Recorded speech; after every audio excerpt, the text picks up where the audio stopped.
Hello all, welcome back to my channel Harshis Creations. Today's recipe khichdi పెసరపప్పు రైస్తో చాలా బాగుంటుంది వెజిటేబుల్స్తో. ఎప్పుడు మనం పుదీనా రైస్, వెజ్ పలావ్ ఇలాంటివి కాకుండా కొత్తిమీర రైస్ అలాంటివి కాకుండా ఇది ట్రై చేయండి.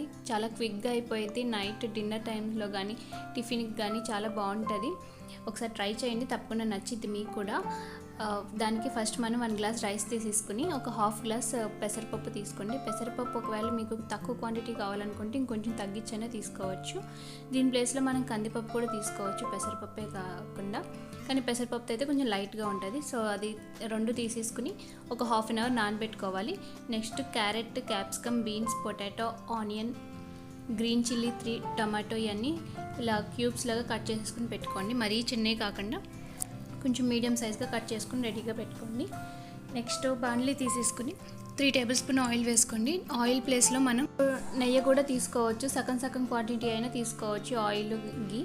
నెక్స్ట్ బే లీఫ్ 2, బిర్యానీ ఆకు, ఇలాచి, స్టార్ 1, షాజీరా ఒక హాఫ్ టేబుల్ స్పూన్, లవంగాలు, చెక్క వేసేసి అవి కొంచెం వేగిన తర్వాత ఉల్లిపాయ ఒక చిన్నది కట్ చేసుకుని స్లైస్లో కట్ చేసుకుని పచ్చిమిర్చి వేసేయండి. అవి కొంచెం సాఫ్ట్గా అయిన తర్వాత జింజర్ గార్లిక్ పేస్ట్ ఒక హాఫ్ టేబుల్ స్పూన్ వేసుకోండి. ఇందులో మనం మసాలా ఏం వేయం. ఇన్ కేస్ మీకు స్పైసీగా కావాలనుకుంటే కనుక మసాలా వేసుకోవచ్చు, మసాలా పౌడర్ అయ్యి. ఇలా అయితే ఇంతవరకు అయితే సింపుల్గా అయిపోయింది, మనకి క్విక్గా సింపుల్గా అయిపోయింది. నెక్స్ట్ అయితే అల్లం వెల్లుల్లి పేస్ట్ పచ్చివాసన పోయిన తర్వాత ఇందాక కట్ చేసుకున్నాం కదా, ఆ వెజిటేబుల్స్ అన్నీ వేసేయండి. టమాటా ఇప్పుడు వేయొద్దు, ఫస్ట్ వెజిటేబుల్స్ వేసేసి కొంచెం ఒక హాఫ్ టేబుల్ స్పూన్ సాల్ట్ వేసేసుకుని ఒకసారి మిక్స్ చేసేసుకుని మూత పెట్టేసి ఒక 2 మినిట్స్ మగ్గనివ్వండి. 2 మినిట్స్ మగ్గిన తర్వాత టమాటా వేసుకోవాలి. మీకు ఇలా విడిగా వండుకునేంత టైం లేకపోతే కనుక కుక్కర్లో అయినా పెట్టేసుకుని 4 విజిల్స్ రానిస్తే చాలా ఇంకా ఫాస్ట్గా అయిపోద్ది. ఇన్ కేస్ టైం లేకపోతే, లేదంటే ఇలా విడిగానే వండుకోండి, అదే మంచిది కూడా మనకి హెల్త్కి. నెక్స్ట్ టమాటా వేసేసేయండి. ఇందాక చూపించా కదా, మీడియం సైజ్తో ఒకటి తీసేసుకుని పీసెస్లో కట్ చేసేసుకుని వేసేసేయండి. వేసేసి ఒకసారి మిక్స్ చేసేసుకుని మూత పెట్టేసి టమాటా అంతా సాఫ్ట్గా అయ్యేంత వరకు మగ్గించిన ఒక 5 మినిట్స్ అయితే వెజిటేబుల్స్ కూడా సాఫ్ట్గా అయిపోతాయి.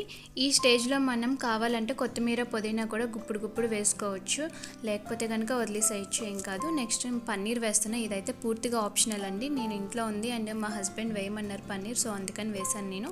ఇది కంపల్సరీగా వేసుకోవాలని లేదు, కానీ ఉంటే కనుక వేసుకోండి, చాలా బాగుంటుంది మధ్యలో పీసెస్ తగులుతో. నెక్స్ట్ ధనియాల, జీలకర్ర పొడి ఒక హాఫ్ టేబుల్ స్పూన్, కారం ఒక పావు టేబుల్ స్పూనే వేసుకోండి, ఎక్కువ వేసుకోవద్దు, ఎందుకంటే దీనిలో పచ్చిమిర్చితో కారం ఎక్కువ వస్తేనే బాగుంటుంది. అండ్ పసుపు కొంచెం వేసేసుకోండి. వేసేసుకుని 1 మినిట్ ఫ్రై చేయండి జస్ట్. ఈ స్టేజ్లో మనం గరం మసాలా కూడా వేసుకోవచ్చు, మీకు ఇష్టం ఉంటేనే వేసుకోండి, స్పైసీగా కావాలనుకుంటే, లేదంటే అవాయిడ్ చేసేయండి, అవసరం లేదు. నెక్స్ట్ అవి వేగిపోయిన తర్వాత మసాలాలు, ఇందాక అరగంట సేపు నానబెట్టుకున్న రైస్ ఉంది కదా, పప్పు రైస్ వేసేసేయండి. పెసరపప్పు నేను పొట్టుతో వేసాను, పొట్టుతో ఉన్నదే నేను ఎక్కువ వాడతాను, సో అదే వేసాను. ఇదే మంచిది కదా హెల్తీకి, సో నేను ఇదే ఎక్కువ వాడతాను. మీ దగ్గర మామూలుది ఉంటే అది వేసేసేయచ్చు, ఏం కాదు. వేసేసి ఇది మనం కొంచెం ఆయిల్లో ఒక 2 మినిట్స్ ఫ్రై చేయండి. ఇలా ఫ్రై చేస్తే పొడిగా వస్తుంది అండ్ టేస్ట్ కూడా చాలా బాగుంటుంది. బిర్యానీకైనా దేనికైనా సరే రైస్ ముందు వేయించుకుంటే టేస్ట్ బాగుంటుంది, చూడడానికి లుక్ వైజ్ కానీ పొడిగా వచ్చి చాలా బాగుంటుంది. 2 మినిట్స్ వేగిన తర్వాత వాటర్ పోసేసుకొని నేను 4 గ్లాసెస్ మొత్తం టోటల్గా మనం పప్పుతో కలిపి 1.5 గ్లాస్ తీసుకున్నాం కదా, రైస్ ఒక 1 గ్లాసు, హాఫ్ గ్లాసు పెసరపప్పు. సో టోటల్గా అయితే 1:2 చొప్పున 3 గ్లాసెస్ వేయాలి. 3 గ్లాసెస్ నేను విడిగా వండుతున్నా కాబట్టి ఇంకో 1 గ్లాస్ ఎక్స్ట్రా వేసాను. మీరు కూడా వేసుకోండి, ఎందుకంటే కరెక్ట్గా 2 గ్లాసెస్ తీసుకుంటే ఉడకదు. కుక్కర్లో అయితే ఎగ్జాక్ట్గా 1:2 తీసుకుంటే చాలు, సరిపోతుంది.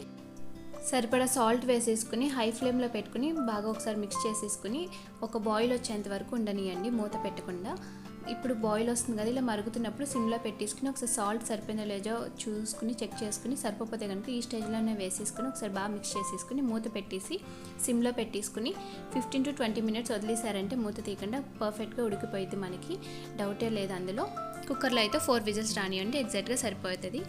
చూసారా ఎంత చక్కగా అయిపోయిందో 20 మినిట్స్కి. అండ్ మనకి అయిపోయిన తర్వాత వెంటనే మూత ఓపెన్ చేయకుండా చెక్ చేసి మూత పెట్టేసి ఒక 10 మినిట్స్ పక్కన పెట్టేశారంటే ఇంకేమైనా బ్యాలెన్స్ ఉన్నా చక్కగా మగ్గిపోయిద్ది, అడుగునే ఏమైనా కొద్దిగా నీళ్ళు ఉన్నా సరే వెంటనే అది తీసేసేయద్దు. చూసారా ఎంత పొడిగా వచ్చిందో చక్కగా. 1 గ్లాస్ ఎక్స్ట్రా పోసాం కదా, సరిపోయింది, ఏం చిమ్మడలేదు, డౌట్ అనేది 1 గ్లాస్ ఎక్స్ట్రా పోసుకోండి, చక్కగా మెత్తగా సరిపడా ఉడికిద్ది. ఈ కిచిడీకి కర్రీ కూడా ఏం అవసరం లేదు, పెరుగు చట్నీ ఉంటే చాలు. డిన్నర్ టైమ్స్లో అయితే పర్ఫెక్ట్గా సెట్ అయిపోయింది, మనకి లేజీ డేస్లో కూడా ఈజీగా అయిపోయింది, క్విక్గా సింపుల్గా. ఈ వీడియో నచ్చితే కనుక ఒక సబ్స్క్రైబ్ చేసుకుని లైక్ చేయండి.